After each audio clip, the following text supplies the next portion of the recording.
Chapter 16. I asked Professor Saxena to meet me in Deer Park just outside the campus. This time he agreed immediately. He wore a blue IIT Delhi tracksuit with white strips. He walked one step at a time, raising his left leg with effort at each step. Professor Saxena, I know you didn't kill her. He looked at me surprised. What? He said. Your limp saved you. You can't climb a tree. I told you I didn't do it. Professor Saxena, neither did the watchman. He didn't? I told him about the browser history on Lakshman's phone. Our country is strange, keeping an innocent man locked up, Saxena said. I nodded. So the question still remains, who did it? How would I know? You knew her for years. You must have some theory. Have you met Zara's family? Professor Saxena said. Yeah, her father and stepmother. Her stepbrother? Sikandar. No, I heard about him a lot though, and I saw him at the funeral. Listen, I could be accused of being communal when I say this, but I don't get a comfortable feeling about Zara's father or her stepbrother. I find them shady. Why? There could be violent fundamentalists in her family, those who eliminate people at will. You mean terror groups? Well, now that you say it, yes. Zara was far away from all that. You are basing this on something? We were in the big data server room once when I heard her talk on the phone to her stepbrother. She mentioned guns. Guns? Something like, guns are not the answer, Sikandar. That could be a journal statement. Trust me, it didn't sound generic. Her stepbrother seemed to be a part of some group. Zara wanted him out of it. More details I honestly don't know. I felt scared, so I never discussed it with her. We walked out of the park. The professor went up to his car and took the driver's seat. Anything else? I said. The professor spoke after a pause. Pammi said something after the funeral. What? The parents didn't look as sad as you would accept. Not just the stepmother, but even her father. That happens though. People can be in shock. Thanks, sir, I said. That's helpful. The professor turned on the ignition of his car. It's amazing you are trying to catch her murderer even though she wasn't with you anymore. I smiled. Now I can see why she gave up her scholarship for you, he said. His next words were almost lost under the noise of the car's engine. Ah, young love. I don't know what he meant, I said, sipping cold soda. He just said that he finds the family shady. Rana and I were on the terrace of Rasta, a bar in Haus Khas village. I had offered to buy Rana drinks to compensate for the Saxena fiasco. Not that the inspector had to pay at any Hoska's bar anyway. He ordered a large rum and coke. I stuck to soda. Shady? Like what? Cousin marrying uncle type? Rana said. No, no, I said. What are you saying? Saxena felt the family had connections to terror organizations. These bloody Kashmiris, anything is possible. Zara was not a terrorist, I said. She took me to peace rallies. All surface bullshit, inside all violent, Rana said. He turned to his left to check out a table where three girls had just arrived. One of them, around 20 years old, was wearing a short red dress. She doesn't feel cold, Rana said, in a tone you only hear from Delhi men. I brought him back to the topic. Zara's father has a success business. He left Kashmir because of the strife. The inspector ignored what I said and continued to talk about the girls at the next table. These girls don't feel scared coming out dresses like this. Then they blame the police if someone squeezes their ass, he said, eyes still on the girl in the red dress. I kept quiet until he had had his fill of lynching at them. Finally, he turned to me and grinned. Sorry, what were you saying? He said. I don't think Zara's father is associated with any terror group. How can you say that? He could have sympathy for them. pay them money. His previous wife, Farzana, did have fundamental stake in her family. He hated all that. That's mainly why he divorced her. Rana said. Anyway, if this is a terrorism case, it is out of our hands. The anti terrorism squad will get involved. A far more senior officers will handle it, not a chutia like me. I didn't know whether to nod and thereby affirm that he was a chutia or say no way. Any other officer can handle it better than you, sir, and come across as a chutia myself. I decided to sip my soda instead. Drop it, the inspector said, squinting his eyes. If there are terror group involved, they will kill you. Not worth it. So we never find out who killed Zara? I said too loudly. The three girls at the other table turned to look at us on hearing the word killed. Maybe it is just a simple honor killing. None of this terror business, Rana said, shaking his glass so the ice cubes would mix with the drink better. Honor killing? Zara's father killed her? I said, shocked. Or had her killed, it does happen. I have seen cases. Why? She liked to fuck Hindu boys, no? Rana said. My ear rang. All I wanted to do was take his face apart, to rip out the mouth that had uttered those words. It took all my strength to sit still. Bad idea. I told myself to hit a policeman. Her parents liked Raghu. He was ready to convert too. That Madrasi would become Muslim just to be with her? Rana said, as if Raghu had agreed to a sex change operation. Zara's father had asked me to do the same. And you said no? Rana said. I nodded. He slapped my back. That is my brave Rajput boy. No girl is worth leaving your god. Well done. I couldn't. My parents would have committed suicide. Of course, how dare they ask anyone to change their religion? I told you, they are strange. The point, Ranasar, is this: they didn't hate Raghu or Zara having a Hindu boyfriend. They actually liked Raghu for his success. They liked that Madrasi because of his willingness to become Muslim. Well, yes, that too. I don't see any grounds for honor killing. You never know. Maybe the old man wanted her to marry someone else, a Khandani Muslim. Did you see that old man didn't cry one bit at the funeral? That's what Mrs. Saxena said too. That Turkey Dean's wife? Rana said. Yeah, Saxena told me, I said. Also, now that you mention this angle, Safdar had threatened me in the past. When? The inspector's eyes lit up. See, you didn't tell me this. When I said I can't convert, he wanted me to leave Zara. He told me he can hurt me or have me killed. He is just a gunda living in a farmhouse. The Turkey Dean is right. They are shady people. As I processed Rana's word, the inspector turned towards the three girls again. That one in the red dress. She wants it real bad tonight.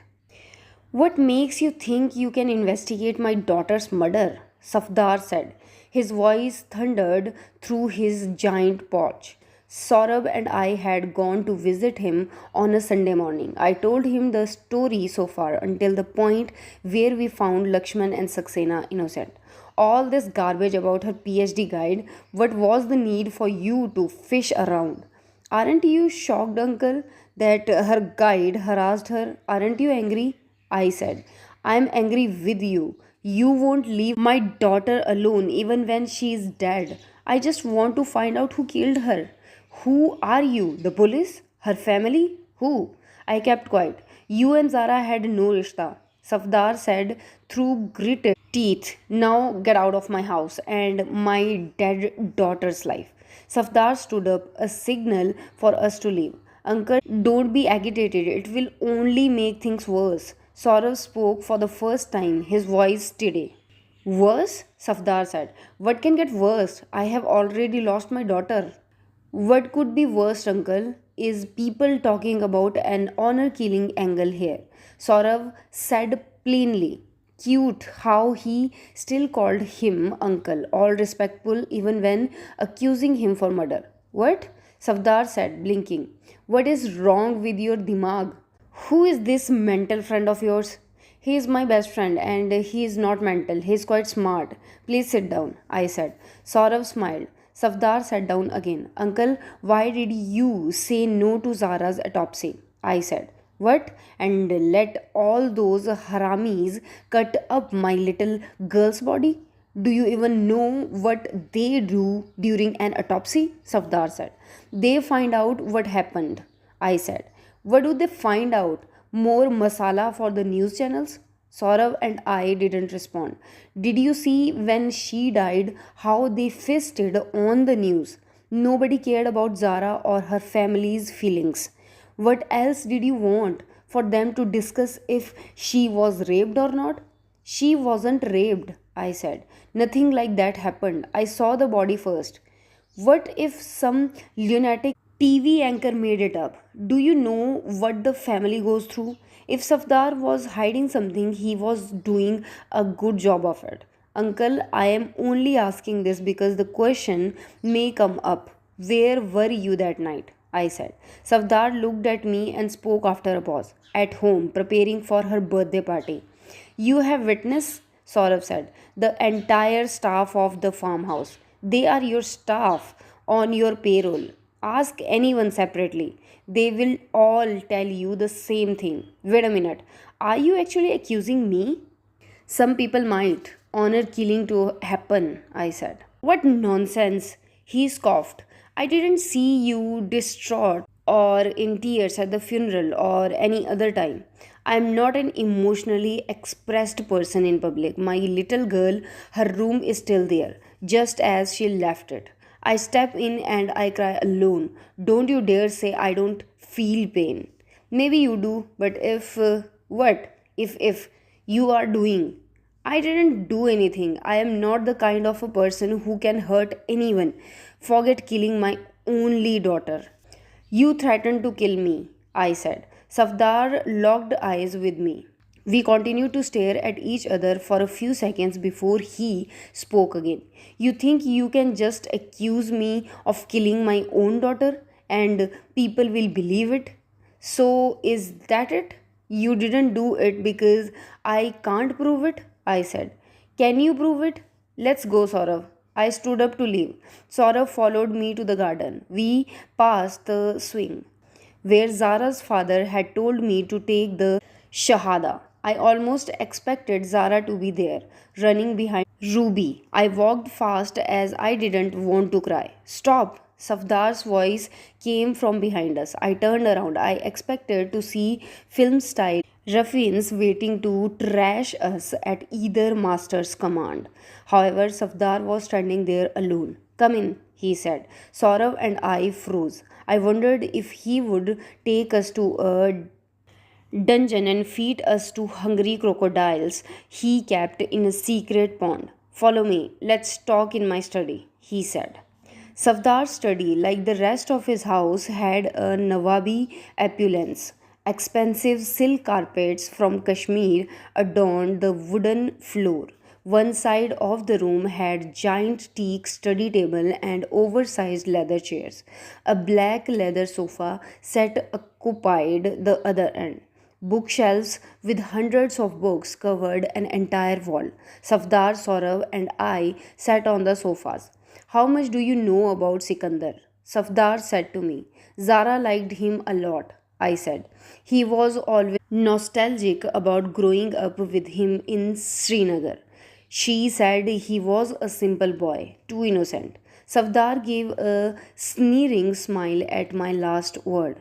And what else? He said. You discouraged Zara from keeping in touch with him. Safdar sighed. I did discourage her because Sikandar is a member of Tej, Safdar said. What's that? I said. Tahrik-e-Jihad, a separatist group in Kashmir. Separatist, as in? Saurav said. Like actual terrorists. Depends on who you ask, Safdar said, rubbing his hand on his thigh. I don't understand, Saurabh said. The Indian government think Tej is a terror group. Tej and its supporters think they are working to liberate Kashmir. Liberate it from what? I said. From India. Safdar said. And do what? Make their own country? Well, Tej wants Kashmir to join Pakistan. Some other group in Kashmir want independence. There are so many of them, more than 20 maybe. 20? Why so many? Saurabh said. It's usually because the leader of one organization fight over power. They break away and make their own group. Power is more important than being united for their cause. Saurav said. Of course, who cares about Kashmiri anyways? You think if 20 organizations truly cared about Kashmir, the valley would be in this state? While understanding Kashmiri was interesting, I had to get back to the topic. Uncle, sorry, but how is all this connected to Zara? I fear Safdar said. Zara became involved with Tej too because of Sikandar. Something happened and so they.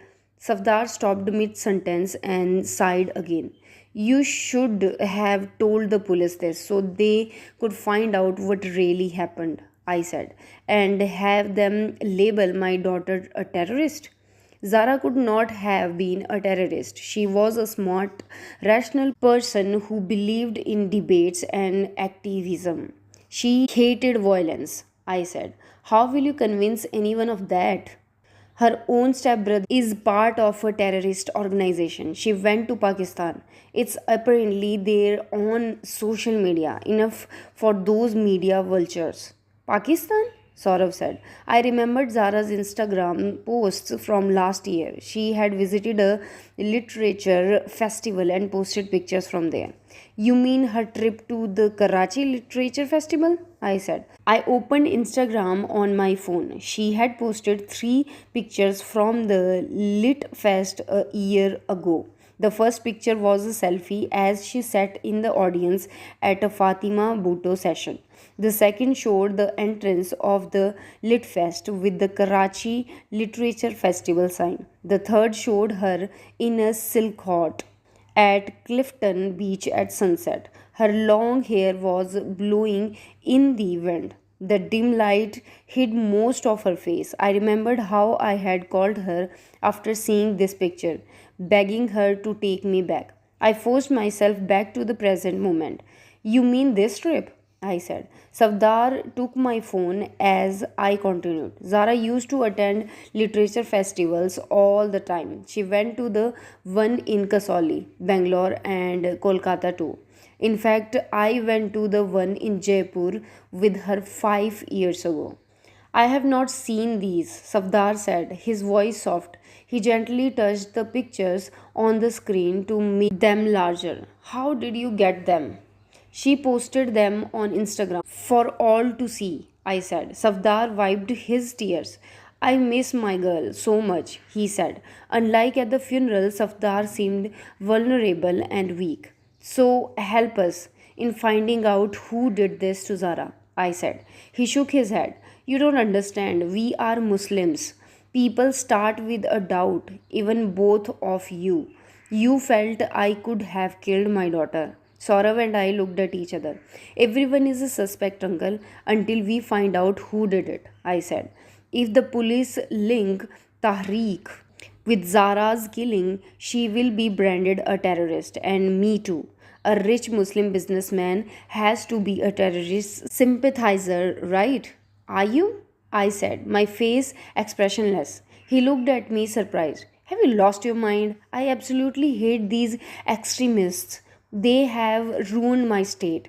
Their actions taint all the good Muslims in the country. They killed my daughter. Forget giving them money. I will pay to get all of them killed, he said, his voice filled with anger. Saurav and I remained quiet. Safdar spoke after composing himself. What can I do anyway for you or anyone else to stop suspecting me? It's not like I know anything. They did what they did. Uncle, you noticed that Zara's room is still as it used to be? I said. Yeah, if it is okay, we could like to search it. I said. Zara's room in her father's house had more square footage than our entire Malviya Nagar apartment. It had a four-poster teak bed in the center with an elaborate blue embroidery silk bedspread and several framed pictures on an enameled sideboard. The antique furniture in the room made it resemble Rajasthan's top heritage hotels. Apart from lighter curtains, her room had not changed much since I had last visited several years ago. The intricate carpet with a pattern of zinai flowers woven into it was still there. We cleaned her room every day, Safdar said. She still lives here. I scanned the framed pictures. Most were from holidays with her family. One was of her and Raghu holding hands at India Gate. I saw one of Zara as a child. She was standing next to her father, a little boy and a woman in a traditional Kashmiri kaftan. Is that Sikandar? I said. Yeah, and that's my ex wife, Farzana, Safdar said. It's the only picture from the past that I allowed in this house. I noticed the six antique closets. Zara kept her clothes and other belongings here. Uncle, is it okay if we open these? I said. Safdar nodded. Saurav and I divided three cupboards each between us. I opened the first closet. They held Zara's clothes. I recognized a red and white floral print salwar kameez that I had gifted to her on our first anniversary as a couple. I felt like a trespasser as I fumbled through a box of accessories, comprising necklaces, earrings, and hair clips. What do you expect to find? Said Saftar, only mildly curious. I don't know, I said, as I moved to the second cupboard. Never done this before. The second cupboard held her undergarments. I shut it and moved to the third, which had handbags and shoes. Anything? I said to Saurav. Just clothes, clothes, and more clothes. Saurav said. Zara had four cupboards full of clothes. 45 minutes later, we had riffled through all her closets apart from the one with her lingeries. You check that, Saurav said, pointing to that cupboard. Nah, I don't think we should, I said. Saurav glanced sideways at Zara's father. Safdar was checking his phone, bored with our pointless exercise. Uncle, excuse me, Saurav said. He pointed to the second cupboard. Can we check this one? Do whatever. If I stopped you, you will doubt me. Shameless you are, going through my dead daughter's stuff, Safdar said, still busy with his phone. Sorry, uncle, we just. Saurav said before I shushed him.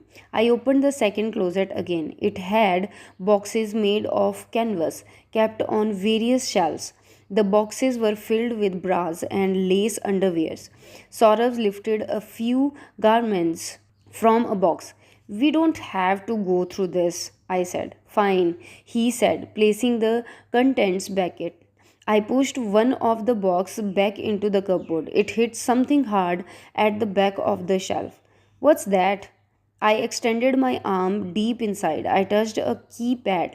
There's a safe, I said.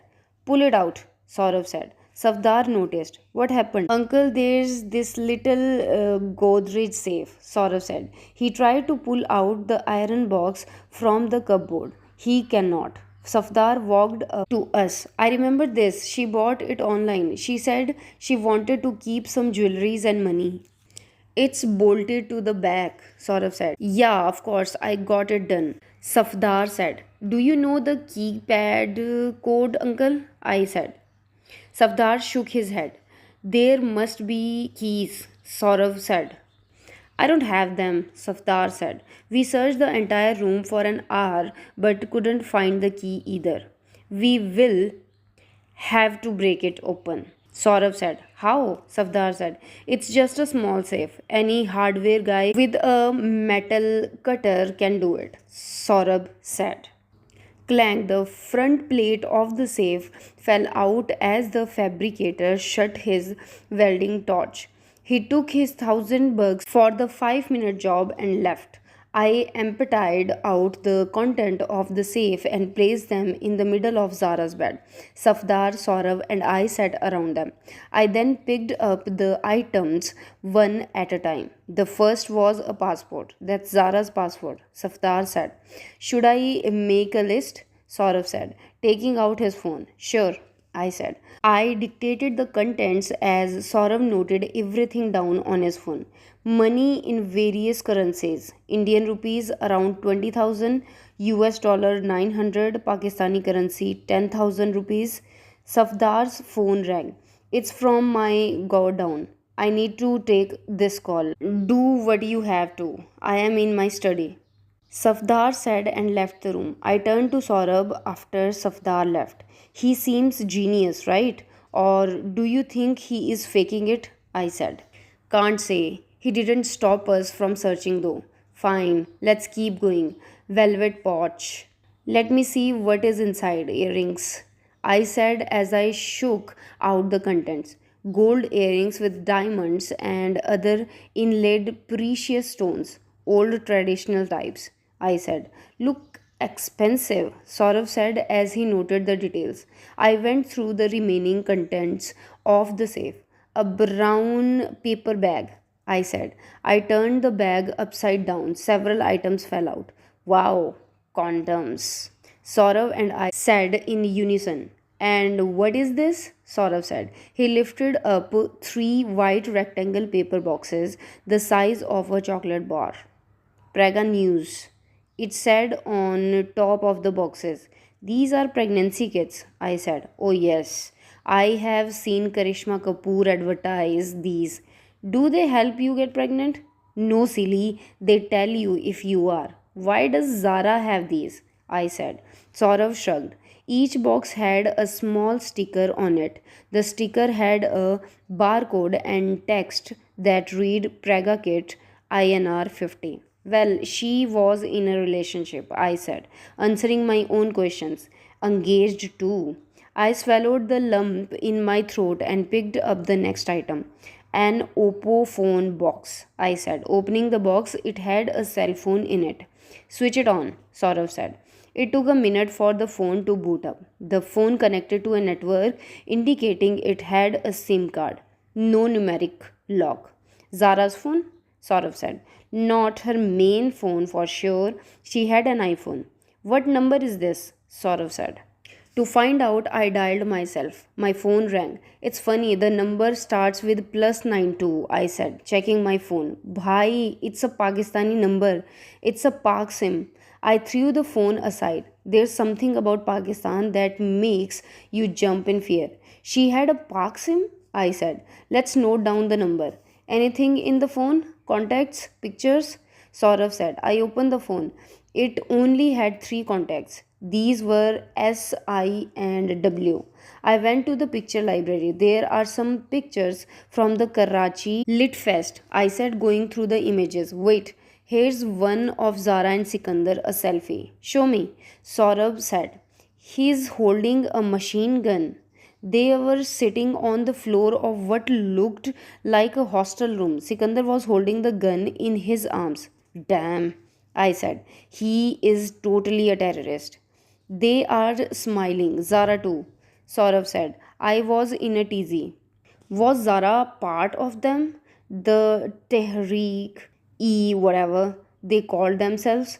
The room in which the pictures was taken had a window. I couldn't see much apart from a lot of wires, advertisement, hoardings, and some ad banners.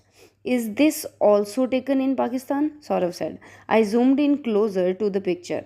The resolution dropped, but I could make out a couple of Devnagari words on the hoardings. Hindi ads outside. They are in India, I said. I kept the phone aside and moved to the next item. A business card, I said, in Urdu. Or is this Arabic? Saurabh shook his head as he noted down the details. He had no idea. A small plastic pouch with white powder, I said. Talcum powder? He said. Why would she keep talcum powder in a safe? Want to taste it? I said. Are you crazy? Could be cyanide or something. You never know with these terrorists. Zara wasn't a terrorist, I almost said, but why did Zara Loon, who I thought of as the perfect woman, have these things in her safe? A brass capsule hose. Is this a bullet? I said. Saurav lifted up the tiny piece of leather metal. Yeah, Saurav said. What else? Some coins from Pakistan? Fine, let's take photo. Saurav used his phone to take several pictures of each item we had found in the safe. This is not the Zara I knew, I said. Bhai, with women, you can never tell what is going on, he said, zooming in on the bullet. Safdar finished his call and came back to Zara's room. Ya Khuda, he said when he noticed the pregnancy kits and the bullets. What is all this? We should ask you. It's in your house, Saurav said. Safdar picked up the phone and saw the picture of Zara and Sikandar with the machine gun. I swear upon Allah, I didn't know about any of this, he said. He picked up the white packet. What is this? No idea, I said. By the way, can you read this? I handed him the business card. Hashima Abdullah, Commander, Tehreek-e-Jihad, Safdar said. Anything else? I said. No, no phone number or address. I collected all the items and placed them in my backpack. We have to take all of this with us, I said. Safdar thought for a second and then nodded. You loved her, Safdar said as I stood up to leave. It was not a question, but I still answered. Yes, she loved you a lot too, Keshav. Did she? She badly wanted to be part of a family. She thought she would get that with you, but when your parents didn't like her, it broke her. I stayed silent. Did he not know this was a raw nerve? She fought with me for a year because I had insisted on your conversation. She lost you, cut off from me. That is when she became close to Sikandar again. Maybe I tried to reconnect, but she kept avoiding me. I mumbled. Because even though she loved you, you couldn't give her what she craved, a stable family. Neither could I. My three marriages kept things unstable. She lost her mother, then Sikandar, and then you. My poor girl went through so much alone. I'm sorry, uncle, I said gently. No need to tell me all this. Safdar pointed to my backpack. If this goes to the police or media, it is all over. Zara, the girl you say you loved, will be labeled a terrorist forever. I won't go to anyone yet because if this comes out, the killer or killers will get alerted. I said, Bhai, are you serious? You are still interested in chasing the killer? Saurav said, speaking after a long time. Why not? I said, because if terrorists are involved, they will blow our brains out too. Saurav said. He climbed off the bed. Can we talk about this later? I said to Saurav. There's nothing to talk. I am going home, Saurav said and walked out of Zara's bedroom. Your friend is right. These people are dangerous, painful as it is. It may be better to accept they killed Zara and just moved on, Safdar said. I zipped up my backpack and slipped it onto my back. I stood up to leave. I have a problem in life, uncle. I have always found it hard to just move on.